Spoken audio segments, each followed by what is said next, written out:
Chiedi Lince, buongiorno, mi chiamo Edo Tomat, sono un insegnante di yoga da più di 15 anni e utilizzo la neurologia funzionale a dei scopi esclusivamente di migliorare la pratica dello yoga e non a scopo patologico che sono nelle mani dei medici.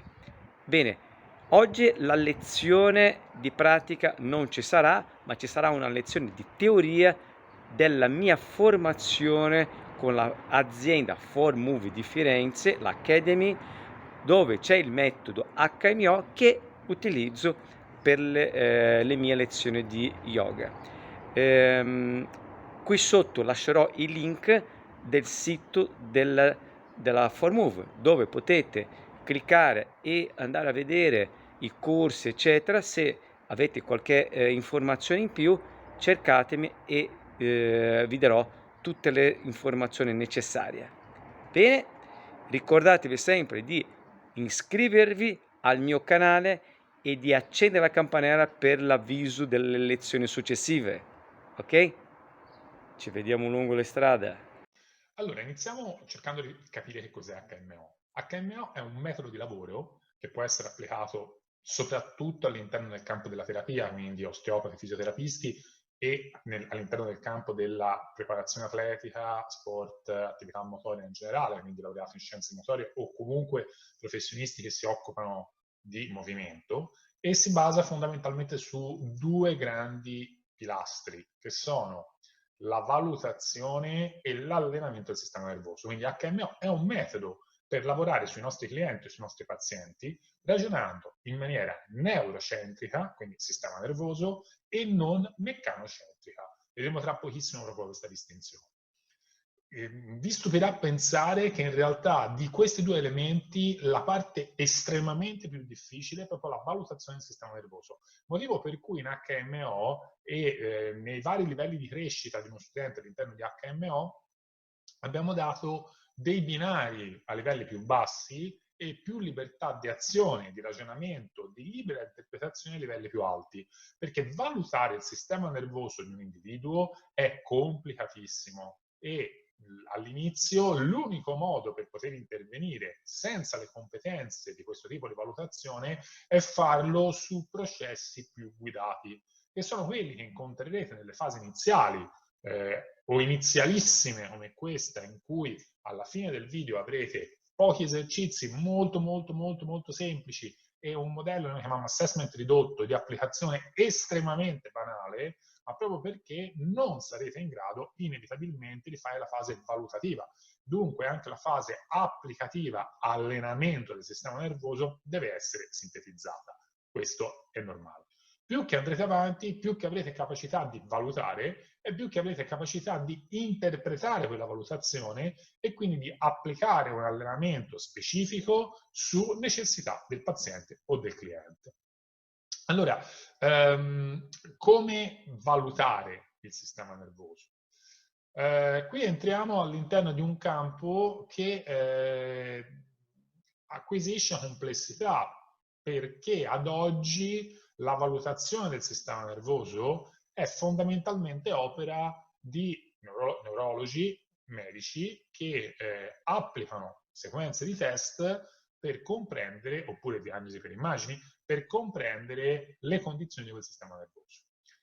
Non è nostro interesse, né nostro compito, né nostro scopo, né abbiamo le competenze per rubare il lavoro a queste figure che assolutamente fanno un lavoro straordinario e noi ci basiamo sul lavoro fatto da loro. Ci occupiamo di altro, noi ci occupiamo di farlo in termini funzionali, cioè la maggior parte di questi approcci valutativi sono fatti con finalità patologiche, quindi ti applico un test di Romberg, per esempio, ottengo un risultato. Il risultato è on-off.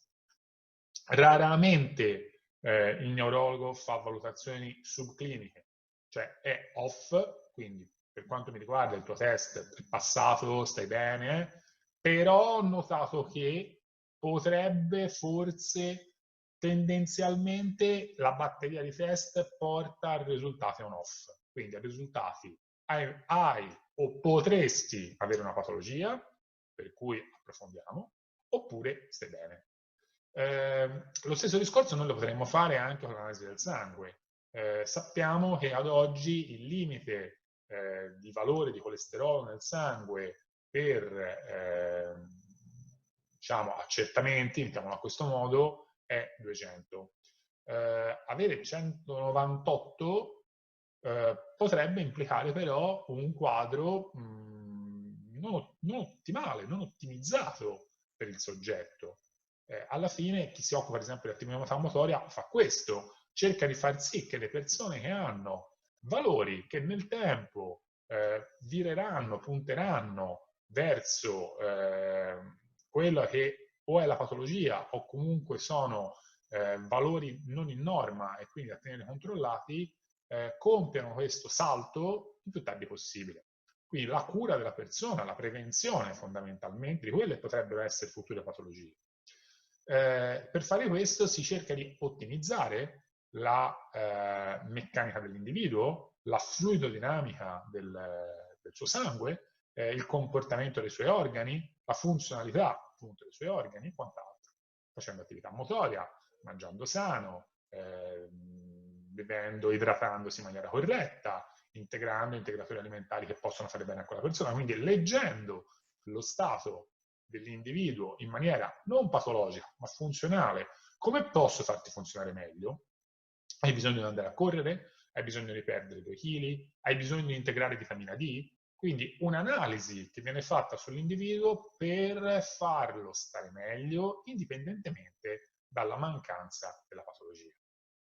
Così facciamo noi in HMO. Cerchiamo di fare una lettura del sistema nervoso che permetta a quel soggetto di stare meglio, di vivere meglio, di funzionare meglio, anche se i test valutativi non riportano problematiche di tipo patologico. Si interverrà poi per far sì che il sistema nervoso si comporti in maniera ottimale tramite stimoli di tipo motorio o di tipo sensoriale, perché vedremo nella discussione che il nostro sistema nervoso fondamentalmente si nutre di informazioni che arrivano dai recettori e elabora quelle informazioni e prende decisioni che diventeranno effettrici, che diventeranno che porteranno all'attuazione di un comportamento in funzione di tutte quelle che sono le informazioni afferenti, che quindi arrivano da tutti i recettori che devono valutare sia lo stato esterocettivo che interocettivo. Questo tipo di approccio, cioè informazioni che arriva alla centralina, analisi a livello della centralina e poi dopo attuazione, prende il nome di Neurologia 101, lo vedremo dopo. È un modo molto semplice per sintetizzare il comportamento del sistema nervoso, estremamente semplice ma che ci permette di fare dei primi ragionamenti. Quindi HMO fondamentalmente diventa un linguaggio, diventa un modo per mandare un'informazione alla centralina dopo aver capito di quale informazione la centralina ha bisogno. Faccio un esempio. Immaginiamo di voler migliorare la flessibilità, la mobilità, la flessibilità della schiena di un individuo che deve fare un bending, una flessione anteriore per andare a toccare il terreno, supponiamo. Bene, tendenzialmente come facciamo? Ragioniamo in maniera molto locale, molto meccanicistica, cioè iniziamo a scaldare la schiena, magari a fare tutta una serie di movimenti di mobilità localizzati nella parte che, a nostro avviso, deve guadagnare mobilità. È un ragionamento di tipo meccanicistico che facciamo in maniera quasi intuitiva, cioè andiamo a creare una condizione di comfort motorio andando proprio a lavorare direttamente su quella zona. Però attenzione, che questo non è assolutamente sbagliato, anche perché tendenzialmente lo facciamo quasi tutti, per cui vorrebbe dire sottolineare un errore globale, non è assolutamente sbagliato, ma un ragionamento molto meccanico. Cioè, penso quasi, anche se non è così, che questa azione vada a modificare lo stato dei tessuti locali, cosa che non accade in realtà, perché l'ingegneria dei tessuti ci insegna che è impossibile modificare lo stato meccanico di un tessuto a pressioni come queste, cioè come quelle ambientali, a variazioni di temperature minimali, come quelle che avvengono all'interno del corpo umano quando si fa del riscaldamento, o con quei carichi meccanici. Sarebbe folle, vorrebbe dire che noi ci modificheremo in continuazione all'interno della nostra vita. Quello che accade è qualcosa di diverso. È vero che il comportamento globale del sistema in quella zona si sta modificando, ma perché? Ma non perché la meccanica cambia, perché il nostro sistema nervoso riceve delle informazioni e decide di far sì che l'orchestra, la complessità dei tessuti di quell'area si comporti in maniera differente. In HMO diciamo che stiamo eliminando delle minacce, cioè stiamo costruendo una serie di informazioni che suggeriscano al nostro sistema nervoso che il corpo può muoversi in maniera differente, senza correre un rischio. Okay? Questo è il concetto di base del riscaldamento. Alla fine è un neural warm-up, è un riscaldamento neurale, cioè è la gestione di informazioni che portano il sistema nervoso a fare delle scelte, che possono essere quelle di farci muovere meglio, quindi momentaneamente più flessibili, con un maggior comfort motorio, senza quel dolorino che avevamo all'inizio, o addirittura peggio, quel riscaldamento iniziale potrebbe portare a un movimento che all'improvviso ci dà una fitta di dolore o ci blocca. Che cosa è accaduto? L'inverso, cioè l'informazione afferente ha allertato la centralina che ha detto c'è qualcosa che non mi torna, aspetta, blocchiamo tutto perché secondo me le minacce sono aumentate, non sono diminuite. Dunque voi immaginate che a un certo punto sia possibile individuare un'informazione, una parola, una specie di stella di rosetta del linguaggio del sistema nervoso che non nasce per forza dalla zona che io voglio mobilitare. Voglio migliorare la mia mobilità sulla zona lombare? Invece di andare a fare mobilità antro-retroversione del bacino, supponiamo, vado a dare un'informazione alla spalla. Ci stupirebbe vedere che la mobilità della zona lombare è migliorata? Di base sì, ma perché ci deve stupire? Cioè, alla fine, se ragioniamo in maniera prettamente scientifica, quelle informazioni che stanno arrivando dalla zona lombare sono informazioni che viaggiano su strade afferenti, su autostrade afferenti, su grandi vie che portano tante macchinine, tanti camioncini che contengono all'interno dei messaggi che arrivano alla centralina, quindi all'area in comando, al sistema nervoso centrale, dove vengono spacchettati, analizzati, viene presa una decisione e vengono mandati altri camion indietro, lungo altre strade efferenti, che faranno sì che meccanicamente il corpo dopo si comporti in un certo modo. Ma quei messaggi devono arrivare per forza da lì, non potrebbero arrivare da un altro casello autostradale, quello della spalla, quello del ginocchio. Perché non possono arrivare da un altro casello autostradale? Alla fine all'interno del nostro cervello avviene una sintesi multimodale delle informazioni. Cioè ci sono tante aree che vengono dette dei hub, aree di relay, cioè dove queste informazioni vengono mescolate tra di loro per produrre una decisione. Dunque la decisione che il mio cervello prende di rendere più flessibile la mia schiena non dipende soltanto dalle informazioni che arrivano dalla schiena, dipende dalle informazioni che arrivano da tutti i ricettori, ma anche da altri canali, ad esempio dal visivo o dal vestibolare. Ci sono tantissime stazioni di relay che matchano le informazioni visuo-vestibolo-percettive e questa multitasking di informazioni, questa multimodalità, che è una parola che sentirete tanto in HMO, permette l'output successivo. Dunque io potrei muovermi meglio di schiena cambiando l'input a livello visivo o a livello vestibolare o a livello sensoriale da un'altra parte del corpo. Ognuno di noi segue le regole diverse, ognuno di noi necessita di informazioni differenti. Il problema, torniamo alla slide di prima, è quello che io dovrei valutare di quali informazioni necessito e come somministrarle per ottenere il miglior risultato possibile. E lì, appunto, è la grande complessità di HMO, che imparerete ad approcciare un po' alla volta nel tempo. Però non vi dovete stupire, proprio in HMO, non vi dovete assolutamente stupire se fornire mobilità a una spalla produce una diminuzione di dolore a un ginocchio o produce un miglioramento motorio su uno squat. Perché? Perché il nostro cervello produce atteggiamenti motori in risposta alla somma di informazioni recettoriali complessive che arrivano da tutte le sentinelle del nostro corpo, tutti i recettori del nostro corpo. Poi sicuramente all'interno di un movimento a carico della schiena i recettori della schiena hanno un ruolo molto importante, probabilmente anche primario, ma non è necessariamente detto che il risultato migliore lo si ottenga lavorando in quella zona. Vedremo appunto più avanti che ci sono degli esercizi che noi chiamiamo facilitanti, che permettano di facilitare un movimento, di renderlo più confortevole, senza dolore, più agile, e questi esercizi facilitanti non si danno mai nella zona che deve migliorare il movimento. In quella zona lì, supponiamo, ho dolore a una spalla, devo fare un bench press, il facilitante non lo do sulla spalla, assolutamente lo do in altre parti del corpo, che ci sono tutta una serie di regole di neurologia, studieremo insieme, che ci suggeriscono che è conveniente andare in altre parti del corpo. Dopo dovrò somministrare sulla spalla, che è la zona che mi fa male, che è la zona che io muoverò nel bench press, dovrò somministrare quello che noi definiamo ricondizionante, cioè un tipo di movimento che insegna al sistema nervoso che quella spalla può muoversi senza dolore. Okay? Però è bene comprendere che tutto questo funziona tramite informazioni che possono arrivare anche da altre parti del corpo. Facciamo questo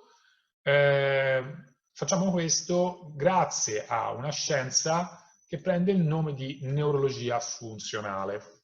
La neurologia funzionale nasce con l'aiuto del professor Kerrick, che molti di voi conosceranno perché è uno dei chiropratici più importanti al mondo, fondatore del Kerrick Institute, probabilmente uno dei fautori della chiropratica a livello mondiale. Come funziona la neurologia funzionale? Scusate il gioco di parole.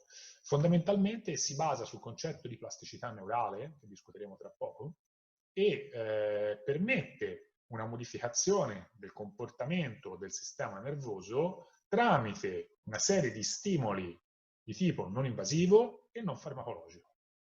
Dunque, si studia come si può modificare il sistema nervoso funzionalmente tramite attività motorie, stimoli manuali, tramite stimoli sensoriali, tramite stimoli termici, tramite tutta una serie di informazioni che sono quelle macchinine che abbiamo discusso prima, che entrano all'interno delle autostrade del sistema nervoso periferico e raggiungono il sistema nervoso centrale. Quelle informazioni permettono al sistema nervoso centrale di fare delle scelte e quindi a forza di essere bombardato da quel tipo di informazione, il sistema nervoso centrale si modificherà per fare al meglio le scelte che noi gli stiamo chiedendo di fare. È banalmente quello che noi facciamo quotidianamente in tutto quando apprendiamo e anche quando facciamo allenamento. Se voi volete migliorare il vostro squat, cosa dovete fare? Dovete somministrare squat in un certo modo, con una certa intensità, con una certa frequenza, con un certo carico nel tempo. Piano piano, a forza di ricevere queste informazioni afferenti, il sistema nervoso centrale si modifica per far sì che l'efferenza, cioè lo squat, l'output, sia più funzionale possibile. Funzioni meglio, senza dolore, con più carico, con un gesto motorio ottimale. Però noi siamo in grado di ragionare al riguardo solamente con dei rapporti meccanici di causa-effetto. Voglio fare uno squat meglio? Faccio lo squat. È vero questo, ma la neurologia funzionale non lavora solo sul rapporto lineare di causa-effetto, cioè voglio migliorare il movimento di una spalla, muovo la spalla, ma lavora su un quadro molto più complesso che permette di aiutarci andando a dare stimoli anche in maniera non intuitiva, quindi anche tramite una serie di informazioni che permettono appunto di facilitare quelli che saranno poi dopo i movimenti che noi vogliamo raggiungere, che noi vogliamo ottimizzare. Si basa fondamentalmente su due concetti cardinali che tratteremo tantissimo all'interno del corso, anzi scusate, un concetto, è il concetto di eschisi o, in maniera più semplice, lesione fisiologica. Dobbiamo assolutamente fare un distinguo tra la lesione fisiologica e la lesione patologica. La lesione patologica è una forma di lesione, una forma di interruzione delle autostrade nervose di tipo patologico, appunto. Può essere una neoplasia, ci può essere stato un ictus, ci possono essere state delle malattie che hanno portato l'individuo a avere una vera compromissione più o meno grave del tessuto. La lesione fisiologica invece non dipende da una malattia. Il tessuto nervoso continua a comportarsi in maniera fisiologica, quindi come deve, ma non ottimizza il suo comportamento. Che cosa vuol dire? Che si crea una disconnessione tra un punto A e un punto B del sistema nervoso che non dipende da un trauma o da una patologia, ma dipende dalla neuroplasticizzazione dello stesso, cioè dalla modificazione fisiologica dello stesso dovuta a informazioni interne o esterne che nel tempo hanno portato a quel cambiamento. Quindi sembrerebbe tutto normale, lo è, perché il nostro sistema nervoso è fatto per modificarsi, nel bene e nel male, e lo fa anche e soprattutto in assenza di informazioni. Se noi non diamo informazioni, lui si modifica nel male, cioè perde delle funzionalità perché quelle funzionalità che ha eliminato per qualche motivo non servono più. E dunque libera spazio a livello delle sue capacità di azione, proprio perché noi, lo vedremo più avanti, facciamo tutto per minima energia potenziale e per una legge che è la legge del use it or lose it, cioè o lo usi o lo perdi. Un esempio classico che avete di questo è l'inutilizzo di un muscolo. Se voi non vi allenate, i muscoli se ne vanno. Perché? Perché non servono. Occupano spazio ed energia. E lo stesso vale per il sistema nervoso, che ha più difficoltà a subire quella che è una reale morte del tessuto, per fortuna, ma cambia le sue interconnessioni, cambia le sue interazioni e perde delle funzionalità che nel tempo, se questa lesione fisiologica non è stata estremizzata, nel tempo possono essere recuperate, ovviamente, ma momentaneamente perde le funzionalità. Un movimento, ad esempio, se voi non fate un movimento per 10 anni, avete molta difficoltà a rifarlo dopo replicarlo. Siete diventati meno funzionali al riguardo. Perché? Non perché meccanicamente il vostro corpo ha perso quella capacità motoria, ma perché il vostro sistema nervoso centrale ha rimosso determinate connessioni che aveva costruito ai tempi per poterlo fare. È ovvio che poi per voi sarà più facile recuperarlo, chiaramente, perché lo conoscete già. Però è quella plasticizzazione, quella modificazione che permette di trasformare il modo di comunicare del sistema nervoso e che porta il sistema nervoso a imparare cose nuove. Esempi tipici di lesioni fisiologiche sono i traumi. Subisco la rottura di un dito, supponiamo, automaticamente il nostro sistema nervoso provoca delle lesioni fisiologiche e provoca una modificazione della connessione tra il dito e aree somatomotorie e somatosensoriali primarie e anche altre aree del cervello che permetteranno all'individuo di muovere peggio il dito. Ma è una forma di protezione, è una forma di protezione fisiologica che mi serve a evitare che io attui movimenti con la parte del mio corpo che momentaneamente è rotta o è lesionata e che quindi io devo difendere per un periodo di tempo. Il problema è che questa lesione fisiologica non, diciamo che permane nel tempo se io non vado a ripararla il più rapidamente possibile. Quindi, passata la fase transitoria in cui è corretto che sussista la lesione per proteggere l'arto, Dopodiché io devo andare il più velocemente possibile a fare tutta una serie di operazioni di movimento, mobilità, stimoli sensoriali o quant'altro per ricostruire quell'autostrada che momentaneamente è stata interrotta.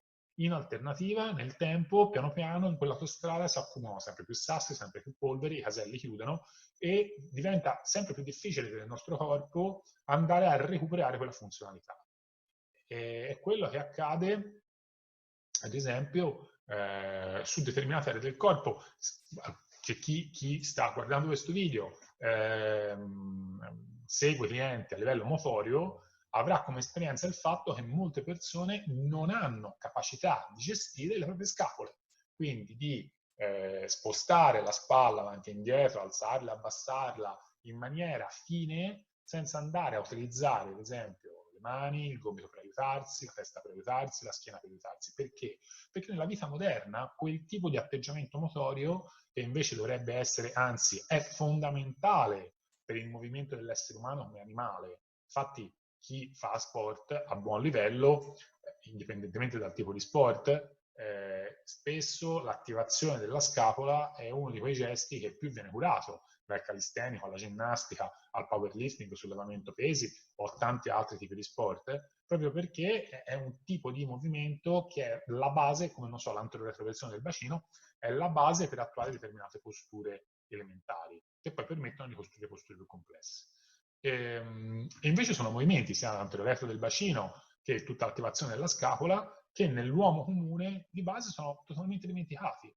Quella è una lesione funzionale, è una mancanza, è una chiusura di autostrade informative perché non si usano più, perché non ce n'è bisogno, ma quelle autostrade informative sono canali di comunicazione che possono essere molto importanti per il nostro sistema nervoso. Maggiore è la capacità motoria di una parte del nostro corpo, per esempio la spalla ha tantissimi gradi di libertà, e maggiore deve essere la cura nell'andare a creare delle situazioni di informazione per la centralina su quell'articolazione, perché quell'articolazione è estremamente mappata nel nostro cervello e quindi ha bisogno costantemente di creare flussi di informazioni, di insegnare al nostro cervello che il nostro cervello la sa muovere e sa come gestirla e difenderla nello spazio. Quindi banalmente una lesione funzionale, una lesione fisiologica a livello della capacità motoria della spalla può portare a una diminuzione motoria di tutto l'individuo, perché il sistema nervoso centrale crea una forma di allerta andando a diminuire il suo comfort motorio nello spazio perché gli mancano informazioni da un elemento importante.